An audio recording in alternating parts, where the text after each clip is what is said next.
સહજાનંદ સ્વામી મહારાજની જય. બધાને જય સ્વામિનારાયણ. સ્વામિનારાયણ હરે. વર્ણિ કહે અભે સિંહજી, સુણો સ્નેહાત સહિત તમે ભ્રાત. બુરાનપુર ધર ગામમાં થયા ધામ તેની કહું વાત.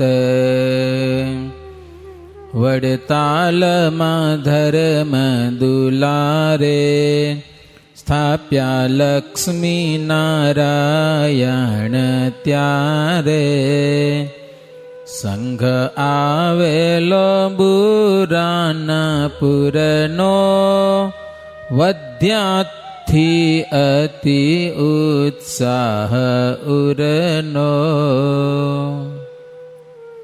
અચિંત્યાનંદ બ્રહ્મચારી કથા સંભળાવે છે અને અભયસિંહ રાજા કથાનું શ્રવણ કરે છે.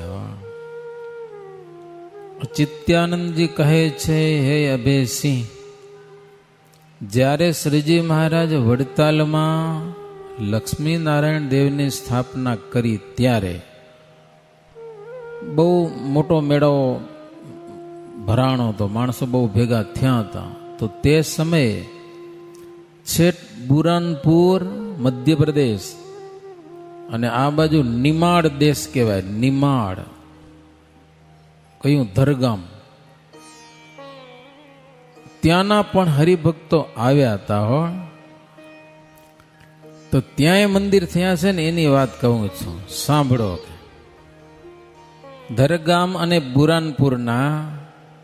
બુરાનપુરના બાપુભાઈ, ગોવિંદભાઈ, નાનાભાઈ, શિવા શાહ વગેરે આવ્યા હતા. અને ધરગામમાંથી પણ હરિભક્તો આવ્યા હતા. પ્રથમ વડતાલમાં શ્રીજી મહારાજ, બોરડીનું ઝાડ હતું, લક્ષ્મીજી બહુ તપ કરેલું. તો ત્યાં પેલા એક ઓરડો હતો ને, એમાં નરનારાયણ ભગવાનની સ્થાપના કરી હતી શ્રીજી મહારાજે. નરનારાયણ દેવ પધરાવ્યા હતા. પણ હવે પછી લક્ષ્મી નારાયણ દેવની સ્થાપના કરવામાં આવી એટલે નર અને નારાયણનું શું? તો બુરાનપુર અને ધરગામના હરિભક્તો કે મહારાજ એક એક મૂર્તિ અમને આપી દો કે પ્રસાદીની ગયો. એટલે શ્રીજી મહારાજ નારાયણ ભગવાનની જે મૂર્તિ હતી ને એ બુરાનપુરના ભક્તજનોને આપી. એ આજે બુરાનપુર મંદિરમાં છે. અને નર ભગવાનની મૂર્તિ હતી એ ધરગામના હરિભક્તોને આપી છે. બે લક્ષ્મીજીની પણ મૂર્તિ આપી મહારાજો. એ કે લક્ષ્મી નારાયણની તમે સ્થાપના કરજો કે. પ્રભુએ પછી પરમ પ્રતાપી મૂર્તિ અકેકી બેયને આપી. નારાયણની તો બુરાનપુરમાં આપી સ્થાપવા હરખીને ઉરમાં.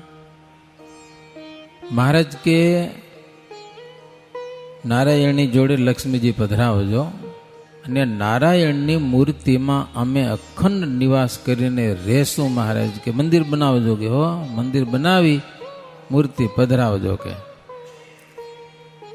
તો હરિભક્તો લઈ ગયા પોતપોતાને ગામ, મંદિરો પણ બનાવ્યા. સમય જતા જતા હે આવી 86ની સાલ જ્યારે થયા મંદિર તૈયાર ત્યારે. વિક્રમ સંમત 1886ની સાલ. અત્યારે હાલે છે 2080 કે 81 હાલે, 80 હાલે રહી, હવે 81 આવશે. અષાઢી વર્ષ 81 શરૂ થઈ ગઈ આજથી. અષાઢી કહેવાય ને, કચ્છી હાલારી વર્ષ. તો અષાઢી સાલ આજથી 2081ની સાલ શરૂ થઈ. વિક્રમ સંમતજી કહેવાય. એ દિવાળી નદી શરૂ થશે, પડવા નદી 81ની સાલ. તો 86ની સાલમાં શ્રીજી મહારાજ વડતાલમાં કાર્તિકીનો સમયો કર્યો, એટલે પ્રબોધનીનો સમયો. એ સમયમાં ધરગામ કે બુરાનપુર એ દૂર દેશના ઘણા બધા હરિભક્તો આવ્યા હતા. એમાં ધરગામ અને બુરાનપુરના આવીને મહારાજની વિનંતી કરી કે મહારાજ, મંદિરો તૈયાર થયા છે, તમે આવો અને મૂર્તિ પધરાવી દો, કે હો પ્રતિષ્ઠા કરી દો. પહેલા બુરાનપુરમાં પ્રતિષ્ઠા કરો અને પછી ધરગામમાં આવો. બુરાનપુર ને ધરગામ છેટું ઘણું થાય. ધરગામ આવ્યું છે ઇન્દોરની બાજુમાં, અને બુરાનપુર તો છે ક્યાં મધ્યપ્રદેશમાં છે. હરિભક્તો કે મહારાજ, અમે તમને તેડવા માટે જ આવ્યા છીએ ઉત્સવમાં, તમે હાલો મૂર્તિઓ પધરાવી દો. મહારાજ કે હરિભક્તો, તમારી ભાવના સાચી છે, મારે ત્યાં આવવું જ જોઈએ, પણ શરીરે બરોબર નથી, બીમાર છું, એટલે મારાથી આવી શકાશે નહીં. પણ મહારાજ કે અમે આવીએ અને જેવો તમને આનંદ થાય ને એવા સાધુ તમને મોકલીએ, કે એ પ્રતિષ્ઠા કરશે અને એવો ને એવો આનંદ થશે અમારા જેવો જ. કે હો મહારાજ કે અમારા જેવા ગુણવાન સંતોને તમારી પાસે મોકલીએ. એટલે મહારાજ પરમ ચૈતન્યાનંદ સ્વામીને આજ્ઞા કરી કે તમે બુરાનપુરમાં જાઓ અને લક્ષ્મી નારાયણ પધરાવજો, અને એવા વ્યવસ્થિત આમ કામ કરજો કે અમે આવીએ ને હરિભગત જેવો આનંદ થાય ને એવો તમારથી પણ થશે. મહારાજ કે હો. અને સ્વયં પ્રકાશાનંદ સ્વામીને કીધું કે તમે તમારા મંડળને લઈને તમે નિમાડ દેશમાં આવેલું જે ધરગામ ત્યાં જાઓ અને ત્યાં પ્રતિષ્ઠાનું કામ તમે કરો, લક્ષ્મી નારાયણ દેવ પધરાવો. તો બંને સંતો મહારાજની આજ્ઞાથી હરિભક્તોની જોડે ગયેલા છે. મહારાજ મુહૂર્ત કાઢી દીધું. હો, બે ગામમાં એક જ મુહૂર્ત, બુરાનપુર કયો કે ધરગામ કયો, માગસર સુધી છઠ આ મુહૂર્ત આવ્યો. કાર્તિક મહિનાનો ઉત્સવ કર્યો હતો, મંદિર તો તૈયાર હતા. માગસર સુધી છઠનું મુહૂર્ત બંને જગ્યાએ સંતો ત્યાં જઈ બહુ ધામધૂમથી ત્યાંના પ્રમાણે મૂર્તિઓ પધરાવી. એ બધી જાતના બ્રાહ્મણોને જમાડ્યા, બ્રાહ્મણોને દક્ષિણાઓ દીધી, સંતોષ પમાડ્યા. તો એ કામ પૂરું થયું. પછી સમય જતા રામનવમીનો ઉત્સવ આવ્યો. મહારાજની ફાઇનલ હતી, દર વર્ષે રામનવમી મહારાજ વડતાલમાં આવીને કરતા. તો 86ની સાલમાં ઘણા બધા સંઘ આવી ગયા વડતાલમાં. સમયો થયો પણ મહારાજના દર્શન થયા નહીં. શ્રીજી મહારાજ નતા પહોંચ્યા. એટલે પછી દૂર દેશના હરિભક્તો હતા ને કેટલાક, એ વડતાલ સમયો કરીને છેટ ગઢપુર ગયા પાછા મહારાજના દર્શન કરવા માટે. એમાં બુરાનપુર ને ધરગામના તો ખાસ. આમ તો મહારાજ બહુ મળવા નતા દેતા, પણ આ હરિભગત બહુ દૂરથી આવ્યા છે, છેટ બુરાનપુર અને કાશી, આ શું ધરગામથી હરિભક્તો આવ્યા દૂરના. મહારાજ કીધું આવા દો. કે હો આવ્યા, મહારાજ સ્વસ્થ થઈ ગયા. હો એ કુશળ સમાચાર પૂછ્યા. હરિભક્તો કે મહારાજ આપણી આજ્ઞાથી સંતો આવ્યા, બહુ દયા કરી, મૂર્તિઓ પધરાવી દીધી, એ ધામધૂમ થઈ, લોકો બહુ રાજી થયા. કે હો અમે પણ સંતોષ પામ્યા છીએ. કે હો મહારાજ કે અમે એવા જ સંતોને મોકલ્યા હતા. ચૈતન્યાનંદ સ્વામી છે એ અગસ્ત્ય મુનિ જેવા સંત કહેવાય, અને સ્વયં પ્રકાશાનંદ સ્વામી મહારાજ કે વશિષ્ઠ ઋષિ જેવા સંત છે. કે તો થાય તમને આનંદ. કે અને મહારાજ કે એવા સંતો જ્યાં અમારું સ્થાપન કરે ત્યાં અમારો અચળ નિવાસ હોય જ છે. કે અમે ત્યાં રહીએ છીએ. માટે મૂર્તિના દર્શન કરજો, મારું ધ્યાન એ મૂર્તિમાં ધરજો. મહારાજ કે મૂર્તિના દર્શન કરજો, એ મૂર્તિમાં મારું ધ્યાન કરજો કે હો આમ પ્રત્યક્ષ મહારાજ છે, મૂર્તિમાં પણ મારું ધ્યાન કરજો. સજાનંદ સ્વામીનું એમ ધર્મ પાડજો ધીરજ ધારી, યાદ રાખજો આજ્ઞા અમારી, અંતે પામસો અક્ષરધામા, મુજ પાસે જ કરશો વિરામા. મહારાજ કે એ મૂર્તિની સેવા પૂજા કરજો અને ધર્મનું પાલન કરજો. ધર્મ વિના કાંઈ નથી એટલું જાણજો કે એ અમારી આજ્ઞા ખાસ પાડજો. પોતપોતાના ધર્મમાં રહીને ભજન કરવું, અંતે અક્ષરધામને પામશો. મહારાજ આટલીક વાત કરી હો. મહારાજ કે તમારી ઈચ્છા હતી એમને મળવાની તો મળ્યા. હવે મહારાજ કે તમે સુખેથી પોતપોતાના દેશમાં પધારો. કે મહારાજને આજ્ઞા થઈ એટલે હરિભક્તો પાછા ગયા ત્યાંથી. મહારાજ કે દિલમાં કાંઈ દિલગીર થાશો નહીં, અને સંતો હજી ત્યાં જતા હો. મહારાજ કે સંતોને પણ અમારા સારા સમાચાર દેજો અને જય સ્વામિનારાયણ સંતોને કહેજો. મહારાજ કે તો મહારાજ એવો વર્તાવ કર્યો કે મહારાજ બીમાર હતા ને હરિભગતને ખબર જ પડવા દીધી ને. બોલો, દૂર દેશથી આવ્યા હતા, શોક થાય, દુઃખી થાય, એને કાંઈ ખબર ન પડી, મંદવાડ દીઠો પણ નહીં એને. એટલે પછી મહારાજની આજ્ઞા થઈ એટલે હરખતા હરખતા પોતાને દેશ જવા રવાના થયા. જ્યાં રાત રોકા હરિભગતના ગામમાં. હરિભગત પૂછે મહારાજને કેમ છે? તો કે બરોબર છે, કે કાંઈ બીમાર નથી. કે એમ જ કેમ છે ને, આમ બેઠા હતા આરામથી. મહારાજ મળ્યા, આમને તો સ્વસ્થ છે મહારાજ. કેવા છે? સાજા તાજા છે, હરિ સાક્ષાત. અચિંત્યાનંદ બ્રહ્મચારી કહે છે ભાઈ આ તો ભગવાન છે, અકડ કડા છે, કોઈ એની કડાને કડી શકે નહીં. ક્યારેક તો મંદવાડ બતાવે અને ક્યારેક તો ઓચિંતાનું મંદવાડ મટાડી દે. ભુજમાં તાવ આવી ગયો તો લીંબુ ને મરચા ખાધા. લ્યો, રોગ લીંબુ, મહિનો લીંબુ ઉપર રહેવાનું, લીંબુનું પાણી પીને હો. શરબત ની ખાંડ નાખીને નહીં, ચૂસવાના લીંબુ. 100 લીંબુ ચૂસી દરરોજ. 200 લીંબુ ચૂસે. ચોમાસામાં લીંબુ બહુ થાય ને, એક ચૂહી તો આપણે ઠેકાણે પડી જાય. 200 લીંબુ ચૂસે. આ ભગવાન અકડ કડા છે. ક્યારે હરિજનને હર ખાવે, ક્યારે રોગી થઈ રોવરાવે.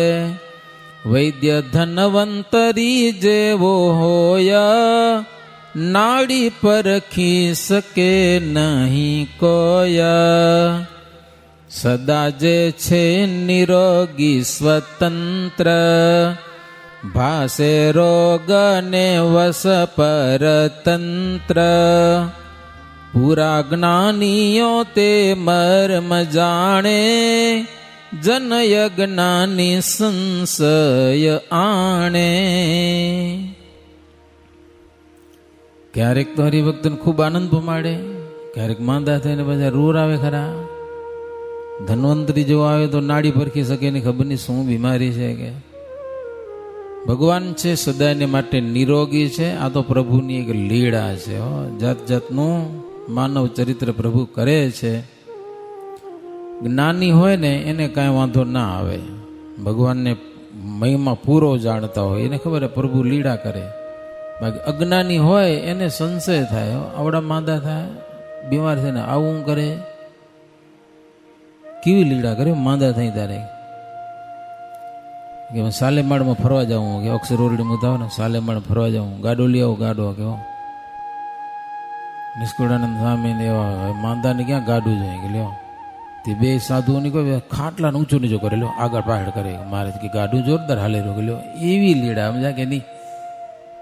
મહારાજ કે ઘાંચા ઘણા ઘાંચા, કે આમ આગળ પાછળ કેમ થાય રહ્યું કોઈ ગાડું, આવી લીડા કરે મંદવાડમાં મહારાજ. પણ મહિમા સમજતા હોય ને કઈ નવીન ન લાગે. બાકી ના સમજે એને વિચિત્ર લાગે કે હારો આમ કેમ થાય છે. ભગવાન હોય એમ જ કરે, મહાન ન કરે એમ.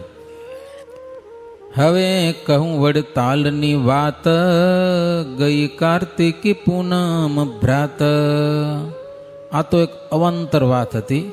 પ્રતિષ્ઠા વખતે હરિભક્તો આવ્યા હતા અને મહારાજ મૂર્તિ આપી હતી. મહારાજ પ્રતિષ્ઠા તો છે 82માં કરી હો વડતાલમાં, એ વાત કહી. હવે જે કથા ચાલતી હતી, મહારાજ વડતાલ આવ્યા છે, કાર્તિકી પૂનમ સુધી રહ્યા. ખાનદેશી હરિભક્તો બધા ગયા, પોતપોતાના સંઘ બધા. હવે મહારાજ ગઢપુર જવા માટે તૈયાર થયેલા છે. મેળાવની વાટે શ્રીજી મહારાજ રવાના થયા છે. ત્યાંથી હવે કથા ચાલુ કરી. હવે મહારાજ ગામો ગામ જાશે હો. ધરી હરી મૂર્તિ બુરાનપુર, ધરી ધર ગામ વિશે વડી જરૂર. નરપતિ સુખ થા સુણાવી તે હ, મુજ મનમાં સ્ફુરી આવી આજ જે હ. इति श्री बिहारी लाल जी आचार्य विरचित हरिलीलामृते नवम कलश चिंत्यानंद वर्णींद्र अभय सिंह ध्रुव संवादे श्री हरि बुरानपुर धर गाम प्रतिष्ठा विधि निरूपण नाम पंचमो विश्राम. सहजानंद स्वामी महाराजनी जय. स्वामी नारायण हरे. विचारी हरि वडताल थी ગયા મોહન ગામ મેળાવ. દર્શન દેવા દાસ ને તેનો ભાડીને ઉત્તમ ભાવ. ત્યાંના ભક્તોને દર્શન દઈ, ચાલ્યા શ્રી હરિ સત્વર થઈ. પંથે ત્યાંથી જતા પીપડાવ, નીચે વાડિયું આવ્યું તળાવ. હવે મહારાજ પીપળાવને મેળાવને પીપળાવને માર્ગે જતા એક નીચે વાડિયું તળાવ આવ્યું. નામ હશે કે પછી જમીનથી નીચું હશે. ત્યાં સરસ મજાનો આંબો, આંબાની છાયામાં બેઠા, પાણી જલપાન કર્યું મહારાજ. એ સંતો આવીને બેઠા. મહારાજ કે નખ વધી ગયા, હાથ પગના નખ. કપિલેશ્વરાનંદ સ્વામી નાના સાધુ હશે. મહારાજ કે સ્વામી આ નખનું કાંઈ કરો, વધી ગયા છે બહુ. હવે આપણી સનાતન ધર્મમાં ભાષાની મીઠાશ કેવી જો શાસ્ત્રમાં. નખ કાપવા એવી વાત નથી લખતા હો. નખ કાપ્યા એમ નહીં. શું લખ્યું આમાં? કપિલેશ્વરાનંદ મુનિએ નખ લીધા પછી નેરણીએ. નેરણી એટલે આજે નીલકટર કઈ એવું કંઈક હશે. એનાથી મહારાજના નખ લીધા. શું કર્યું? કાપ્યા એમ નહીં, લીધા. હવે આજે કેટલાક સનાતન ધર્મને માનવા વાળાને ખબર નથી. ખબર ક્યાંક દુકાનનું ઉદ્ઘાટન કરે, હવે કાતરથી કાપે રિબિન, એ કાપ્યું કહેવાય. એ આપણા ધર્મનો વિધિ નથી. પહેલેથી તમે બે ટુકડા કરી બે બાજુ બાંધી દો ને વચમાં સરસ મજાની ગાંઠ વાળો. શું ગાંઠ વડે એક છેડો લાંબો હોય ને એક ટૂંકો હોય ને એવી સરસ મજાની ગાંઠ વડે ઉપર બે ફૂલકા જેવું લાગે. અને પછી કોઈ મોટા સંતો આવ્યા હોય કે ગમે તે આવ્યા હોય, પછી તમે એનું ઉદ્ઘાટન કરો ને એનું ઉદ્ઘાટન કર્યું કહેવાય, ખોલ્યું કહેવાય. કાપી નાખવું કેવું કહેવાય? ભાષા એ મજા નથી લ્યો. કાતર લઈને કાપવાનું. અમે ક્યાંક કાતર લઈ આવે ને તો કાપતા નથી, આખી રેબન કાઢી લઈ છોડ નાખી એમને સાઈડમાંથી. કાપવું એ ક્રિશ્ચન ધર્મની શિષ્ટ છે. તો પ્રણાલિકા આપણે ખબર હોવી જોઈએ. અને કથા સાંભળે ને ક્યારે ખબર પડે? એને કથા સાંભળ્યા વાળાને ખબર શું પડે? સાંભળ્યા વગર વાળાને શું ખબર પડે? આ ભગવાનની કથા સાંભળો તો કંઈક અક્કલ આવે. કે શાસ્ત્રમાં ભાષા કાપવાની વાત લખતા નથી. વચમાં તો હાલ્યા તો બધા કેક કાપવા મળી પડ્યા હતા. લ્યો ચાકાલીને કાપે ને એકબીજાને મોઢામાં ખવડાવે ને મીણબાતી ખોડે ને મંડી ધોખાડો ભૂંકું દઈને ખાય ને બીજા કરે મંડી જ પડો ને બીજી વાત નહીં. ક્યાંક નેટમાં જોયું મંડી પડો બીજી વાત નહીં. એટલે આપણે સનાતન ધર્મને માનવા વાળા છીએ. આ ધંધો આપણેથી ન કરાય તો શું કરવાનું? સંતો પાસે પૂછા કરો. કંઈક જન્મદિવસ ઉજવો છે તો કેમ ઉજવો? કાંઈક સલાહ લ્યો સારા માણસોની. તે દિવસે ભગવાનની આગળ કાંઈક દીવો કરાય. મારે લંડનમાં અમુક બધા જણાની વાત નથી, છોકરાઓનો અમુક ભાઈબંધ ભેડા થાય, જન્મદિવસ હોય ને તે દે ઘરે બોલાવે બધા મિત્રોને, સમજાના બધા મિત્રોને બોલાવે અને બધા ભેગા થઈને સરસ મજાનો થાળ બનાવે, ઠાકોરજીનો ભજીયા બનાવે ને ગોટા બનાવે ને રોટલી બનાવે ને લાડુ બનાવે ને જે આવડે બધું બનાવે છોકરા ભેગા થઈને. અને પછી ભગવાનને થાળ ધરે, થાળ બોલાય. એનાથી પહેલાં થોડીક વાર કથા વાર્તા કરે, અડધી કલાક થાળ બોલાય, પછી ભગવાનની આરતી કરે બધા ભેગા થઈને ઘરમાં, અને પછી બધા ભેગા થઈને જમે. આમ કેમ તો કે અમારો જન્મદિવસ ઉજવી રાખે. લ્યો, આ એક સનાતન ધર્મની રીતિ કહેવાય. એમ કાંઈક ઠાકોરજીને રાખો ભેગા, તમારો જન્મ દિવસ. એ હું કહું, જન્મ તારીખ ના ઉજવો, જન્મ તિથિ ઉજવો. તારીખે આપણી નથી, એ વ્યવહાર કરવા માટે વાપરો એ બરોબર છે. આપણે વિક્રમ સંવત જે તિથિ આવે, કઈ તિથિના તમારો જન્મ છે એ તિથિના તમારું જન્મ નક્ષત્ર હોય છે. તે દિવસે તમે જે કંઈ કરો ને તો એનું અનંત ઘણું ફળ થાય છે. ભાગવત વાંચજો. મૈયા યશોદા શ્રી કૃષ્ણને કહે છે, કાના આજે તારું જન્મ નક્ષત્ર છે, એટલે જન્મદિવસ છે, કે બ્રાહ્મણોને ગાયોના દાન કર, આમ કર તેમ કર તારે હાથે. તો જન્મ તિથિ ઉજવવાની હોય. તમને કોઈને ન ખબર હોય ને તારીખ જ ખબર હોય તો મને કહેજો, તમારી તિથિ હું ગોતી દઈશ. મારી પાસે એક સોફ્ટવેર છે, તમારી તિથિ મળી જાય. તિથિ, મહિનો, વાર એ બધું મળી જાય. ખાલી તારીખ કહેવાની, તારીખ અને મહિનો ને વર્ષ, આ વસ્તુ જોઈ બધું નીકળી આવે. તો જો કંઈક સનાતન ધર્મની જો માનતા હો ને તો તારીખ ઉજવાનું બંધ કરો, ઘરમાં તિથિ ઉજવો, કંઈક ફાયદો થાય. તમે જે કરો, કોકને તમે જમાડો, 4 જણાને કે બ્રાહ્મણને કંઈક દક્ષિણા દઈ દો, કે ઠાકોરજીને આગળ ઘી લઈ આવો, દીવામાં ઘી નાખો, કે ભગવાનને થાળ ધરો, બુજ જાઓ તો નનાળદેવના થાળ કરો. તમારે જન્મદિવસ નિમિત્તે તમારો હોય, છોકરાનો હોય કે તમારા ઘરનાનો હોય, તો આવું કંઈક થાય ને તો એમાં આપણા આત્માને પવિત્રતા મળે, બળ મળે, તાકાત મળે, આગળ સુખેથી જીવવાનો કંઈક રસ્તો મળે. બાકી ઓલી છે ને પાશ્ચાત્ય સંસ્કૃતિ, એમાં કાંઈ મળે નહીં. તો હવે પછી કંઈક કરતા હોય ને, કાંઈક રેબીન બેબીન જેવું હતું, ગાંઠું વાળજો, સમજા કે નહીં. કાતર લઈને કાપવાનું કંઈ ગોઠવતા નહીં, ઉદ્ઘાટન કરવાનું, કાપી નાખવાનું ન હોય.